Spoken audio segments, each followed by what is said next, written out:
Hi అండి, నా పేరు చైతన్య. నేనైతే ఈరోజు బెండకాయ ఫ్రై చేస్తున్నానండి.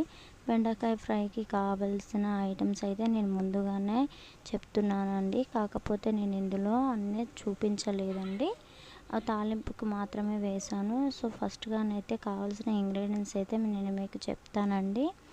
ఈ బెండకాయలు 1/2 కేజీ తీసుకున్నానండి. పచ్చిమిర్చి ఒక 6 తీసుకున్నానండి. అలాగే 2 ఉల్లిగడ్డలండి, ఒక కరివేపాకు, కొత్తిమీర, కారము, ఉప్పు, ధనియాల పొడి, గరం మసాలా, పసుపు, అల్లం, ఇంతేనండి నేను తీసుకున్న ఐటమ్స్ ఇందులోకి. ఇప్పుడు ముందుగానైతే గిన్నె పెట్టేసి గిన్నెలోకి గిన్నె వేడెక్కాక అందులోకి ఆయిల్ పోసుకున్నాక పోపు దినుసులు వేయాలండి. పోపు దినుసులు వేసాక మనం కట్ చేసి పెట్టుకున్నవి అయితే పచ్చిమిర్చి అయితేంది, ఉల్లిగడ్డ అయితేంది అందులోకి వేసుకొని గోలించుకోవాలండి.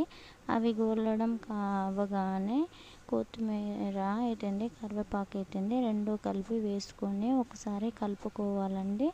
అలా కలుపుకున్నాక కొంచెం బ్రౌన్ కలర్లోకి రాగానే అందులోకి కొంచెం పసుపు వేసుకోవాలండి.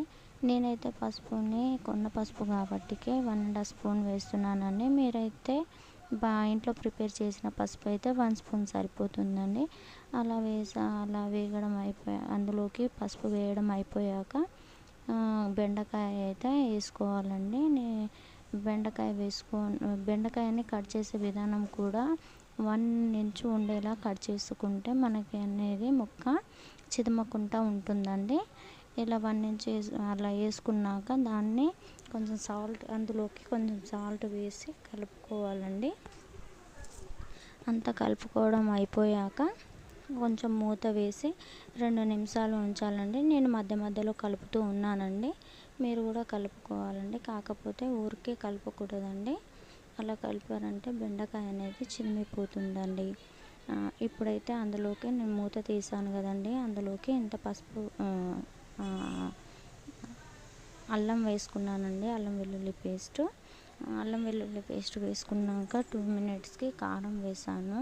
అది కూడా 1/2 స్పూనే కారం వేసుకున్నానండి. కారం ఒక 5 నిమిషాలు గోలాక మగ్గినాక అప్పుడు అందులోకి ధనియాల పొడి అయితేంది, మనం చెప్పాను కదండి గరం మసాలా అయితేంది, ధనియాల పొడి అయితేంది 2 వేసుకొని అందులో వేసుకొని ఉంచుకోవాలండి. అలా 2-3 మినిట్స్ అది కూడా వేడయ్యాక అందులోకి కొత్తిమీర సర్వ్ చేసుకుంటే మనం బెండకాయ ఫ్రై రెడీ అయిపోతుందండి. సాల్ట్ మాత్రం లాస్ట్లో కొంచెం యాడ్ చేసుకోండి. Thank you for